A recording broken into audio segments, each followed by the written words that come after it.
ഗാസയിൽ സമാധാനം പുനഃസ്ഥാപിക്കുന്നതിനുള്ള അമേരിക്കൻ പ്രസിഡന്റിന്റെ പദ്ധതി ഭാഗികമായി അംഗീകരിച്ച ഹമാസ്. ഇസ്രയേലി ബന്ദികളെ വിട്ടയക്കാനും ഗാസയുടെ ഭരണം കൈമാറാനും തീരുമാനമായി. മറ്റു ഉപാധികളിൽ കൂടുതൽ ചർച്ച വേണമെന്നും ഹമാസ് അറിയിച്ചു. ഇതോടെ ഗാസയിലെ ആക്രമണങ്ങൾ കുറയ്ക്കാൻ സൈന്യത്തിന് ഇസ്രയേൽ നിർദ്ദേശം നൽകി. ട്രംപിന്റെ ഇടപെടലിനെ പ്രധാനമന്ത്രി നരേന്ദ്രമോദി പ്രശംസിച്ചു. അമേരിക്കൻ പ്രസിഡന്റ് ഡൊണാൾഡ് ട്രംപിന്റെ 20 പദ്ധതികൾ ഹമാസ് ഭാഗികമായി അംഗീകരിച്ചതോടെ 2 വർഷമായി തുടരുന്ന യുദ്ധത്തിന് താൽക്കാലികമായെങ്കിലും അറുതിയുണ്ടാകുമെന്ന പ്രതീക്ഷയിലാണ് ലോകം. മുഴുവൻ ഇസ്രായേലി ബന്ദികളെ വിട്ടയക്കാനും ഗാസയുടെ ഭരണം കൈമാറുന്നതിനുമാണ് ഹമാസ് സമ്മതം അറിയിച്ചത്. മധ്യസ്ഥ ചർച്ചകൾക്ക് തയ്യാറാണെന്ന് വ്യക്തമാക്കിയ ഹമാസ് മറ്റുപാധികളിന്മേൽ കൂടുതൽ ചർച്ച വേണമെന്നും അറിയിച്ചു. ഹമാസ് തീരുമാനത്തെ സ്വാഗതം ചെയ്ത ട്രംപ് അടിയന്തരമായി ആക്രമണം അവസാനിപ്പിക്കാൻ ഇസ്രായേലിനോട് നിർദ്ദേശിച്ചു. This is a big day. We'll see how it all turns out. We have to get the final word down and concrete.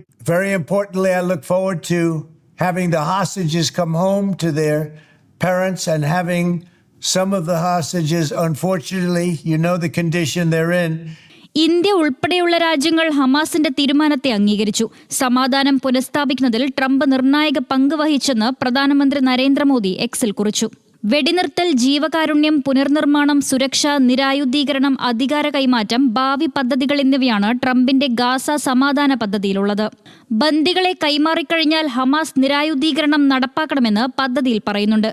എന്നാൽ ഹമാസ് ഇത് അംഗീകരിച്ചിട്ടില്ല. അന്താരാഷ്ട്ര മേൽനോട്ടത്തിൽ രാഷ്ട്രീയക്കാർ ഉൾപ്പെടാത്ത പലസ്തീനിയൻ സമിതിക്ക് അധികാരം കൈമാറുന്നതും ഹമാസ് അംഗീകരിച്ചിട്ടുണ്ട്. പദ്ധതി പൂർണ്ണമായി അംഗീകരിക്കാത്ത പക്ഷം ഹമാസിനെ ഇല്ലാതാക്കാനുള്ള ഇസ്രായേൽ ശ്രമത്തെ പിന്തുണയ്ക്കുമെന്ന് ട്രംപ് നേരത്തെ വ്യക്തമാക്കിയിരുന്നു. International desk, news Malayalam.